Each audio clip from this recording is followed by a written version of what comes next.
adat istiadat agak unik.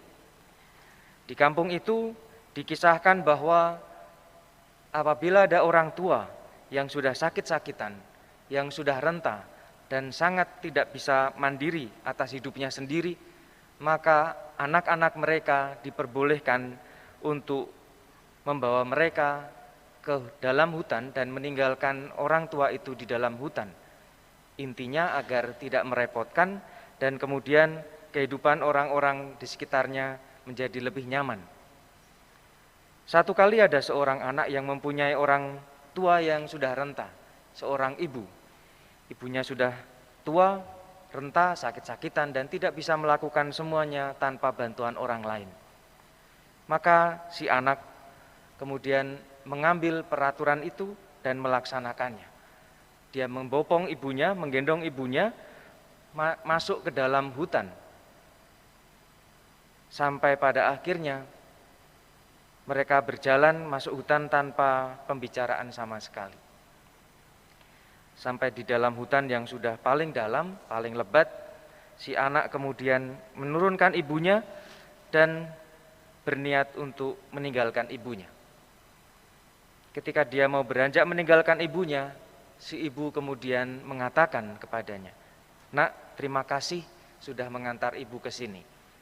Hati-hati pulangnya, ingat jangan sampai tersesat.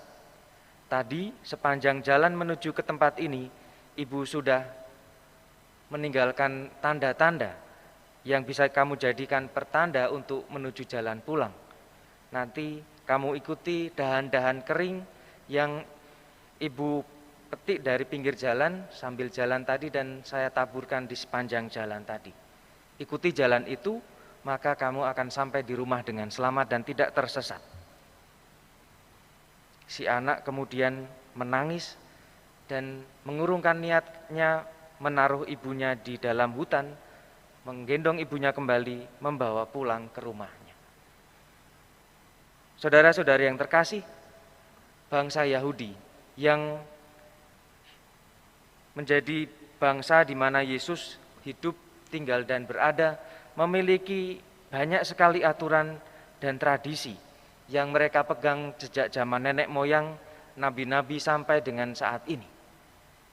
Keselamatan bagi mereka dipahami apabila mereka melaksanakan hukum-hukum itu yang sangat banyak itu dengan detil dan tanpa mengecualikan satu aturan pun.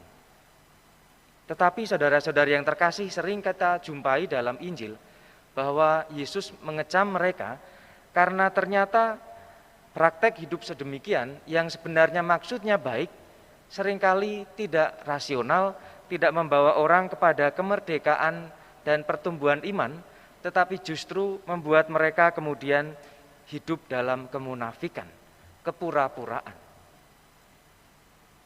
Sebagai pengikut Kristus, saudara-saudara yang terkasih, kita bukan hidup hanya dengan menepati aturan. Kita mempunyai Yesus yang mengingatkan kita bahwa hidup kita mempunyai dasarnya pada kasih. Kasih Allah yang kita terima membuat kita selamat dan membuat kita mampu melakukan karya-karya baik. Semua yang kita lakukan mengasihi Tuhan, mengasihi sesama dan alam ciptaan terutama terjadi karena kita menyadari kasih Allah yang sudah kita terima terlebih dahulu dari Allah itu. Kasih yang seperti itulah yang menggerakkan gereja sejak awal gereja mula sampai dengan saat ini. Dari ribuan tahun yang lalu sampai dengan saat ini, gereja hidup dalam mengamalkan dan menghidupi kasih itu. Saudara-saudari yang terkasih, kita memang tidak melihat Yesus secara fisik, tidak berjumpa dengan Yesus secara fisik, tetapi kita masih bisa mengalami kasih-Nya, merasakan kasih-Nya yang kita terima secara pribadi maupun bersama-sama sebagai gereja. Kasih kita terima ketika kita menyadari dan kita mensyukuri dosa-dosa yang telah diampuni. Kita diampuni oleh Tuhan atas segala dosa-dosa kita. Kasih kita alami ketika kita meskipun tidak layak mendapatkan berkat, kita mendapatkan berkat-berkat dalam hidup. Kasih kita alami ketika kita tidak meminta, tetapi Tuhan senantiasa memberi hal-hal baik yang kita perlukan dalam hidup. Maka dari situ, saudara-saudara yang terkasih, tugas kita kemudian adalah bagaimana kita hidup mengucap syukur kepada Tuhan atas segala kebaikan dan kasih itu. Tentu kasih yang kita terima tidak hanya cukup dengan kita ucapkan Tuhan terima kasih, tetapi terima kasih kita kemudian kita wujudkan juga dalam gerakan-gerakan, dalam tindakan-tindakan kasih yang nyata. Karena terima kasih sendiri mempunyai dua kata yang aktif. Dua kata, satu pasif dan satu aktif. Terima dan kasih. Setelah terima, kita diajak untuk kasih. Maka saudara-saudara yang terkasih, sudah pantas kalau kemudian hidup menggereja kita sungguh-sungguh dihidupi dengan terima dan kasih itu.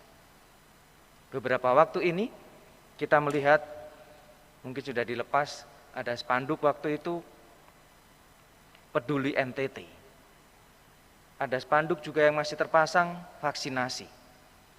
Semua tindakan itu didasari oleh cinta yang telah kita terima dari Tuhan. Oleh karenanya, gereja menjadi rumah di mana kita terus-menerus belajar mengenai bagaimana cinta kasih itu bertumbuh dan mewujud dalam setiap langkah kehidupan kita menggereja, dalam setiap kegiatan-kegiatannya. Seperti misalnya di altar, ada anak-anak yang nanti sore akan menerima komuni pertama. Biasanya di masa-masa biasa, anak-anak yang menerima komuni pertama kemudian didorong untuk ikut ambil bagian dalam perayaan Ekaristi menjadi putra-putri altar. Semuanya itu didasari bukan karena kewajiban, tetapi didasari pada cinta akan Ekaristi. Cinta akan Ekaristi mendorong anak-anak itu menjadi putra-putri altar. Bukan karena daripada nggak ada kerjaan di rumah, daripada duduk nanti susah dapat tempat duduk di gereja, maka jadi putra-putri altar saja. Bukan. Semua itu didasari karena cinta kepada Ekaristi, maka mereka menjadi putra-putri altar. Kecintaan kepada sabda Tuhan membuat orang kemudian mau menjadi lektor, membaca dengan baik, meresapinya dan kemudian mewartakannya dalam membaca yang baik ketika bertugas. Dan pembacaan yang baik akan sabda Tuhan membuat orang kemudian semakin beriman kepada Tuhan. Karena dalam kitab suci dikatakan iman berawal juga dari pendengaran, pendengaran akan sabda Tuhan. Cinta akan memuji Tuhan juga mewujud ketika orang kemudian aktif dalam paduan suara. Paduan suara bukan untuk menonjolkan diri, tetapi hendak mengungkapkan cintanya kepada perayaan Ekaristi dan kepada Tuhan melalui paduan suara yang baik. Cinta kepada bangsa juga kita wujudkan, salah satunya seperti tadi saya katakan, mengusahakan bersama dengan pemerintah vaksinasi.